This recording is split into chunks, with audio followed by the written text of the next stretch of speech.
Nieki, nous sommes dans la sous-préfecture de Sangon, à une trentaine de minutes d'Abidjan. Les heureux députés de la commission développement, les acteurs de la filière banane de Côte d'Ivoire et d'ailleurs, sont sur le périmètre des 1300 hectares de plantations de bananes dessert, noyés par les pluies diluviennes de 2014 et sauvés des eaux par le financement de l'Union européenne. Cela à travers le MAB, mesure d'accompagnement banane d'un coût d'environ 29 milliards de francs CFA. Premier fait notable, le phénomène de l'inondation est solutionné. En 2017, nous avons reçu au moins 30% d'eau en plus par rapport à ce qu'on a eu en 2014. Effectivement, nous n'avons pas été inondés. Il y a des actions de sécurisation des digues, il y a des actions de renforcement des capacités de pompage et des actions aussi de surveillance du niveau des eaux, aussi bien dans la plantation qu'en dehors de la plantation.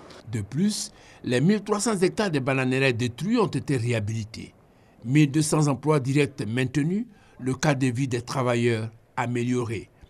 La filière banane de Côte d'Ivoire s'est repositionnée et les producteurs ivoiriens sont redevenus premiers exportateurs des ACP avec plus de 24% de l'offre en 2015 et 2016. Vivre par eux-mêmes les acquis de la réhabilitation des plantations et les réalités de la production de la banane dessert a conduit les eurodéputés dans les plantations, dans l'usine de conditionnement, pour toucher du doigt l'industrie manufacturière de la banane dessert.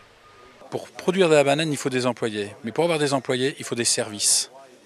Il faut un hôpital, il faut des dispensaires, il faut de l'éducation. Une bananerie crée un village, fait vivre un village. Conclusion, la banane dessert n'est pas que douce. D'un côté, nous avons nos plantations de bananes qui fixent les jeunes. Ces mêmes plantations créent des emplois. Et au moment d'arriver au stade du transport, ce sont des bateaux européens qui viennent transporter la banane, qui est débarquée par des dockers européens, qui est mûrie dans les mûrisseries européennes, qui ensuite est distribuée par des grossistes et des détaillants européens. Donc la banane crée des emplois des deux côtés de la Méditerranée. Voilà qui milite en faveur du maintien du secteur de la banane dessert parce que porteur d'espérance. Il faut plus d'entrepreneurs, d'entreprises internationales et nationales qui viennent s'installer, qui doivent vraiment s'occuper aussi des gens qui travaillent dans le système. La filière banane, c'est 12 000 emplois directs, 4 000 emplois indirects et elle fait vivre 60 000 personnes.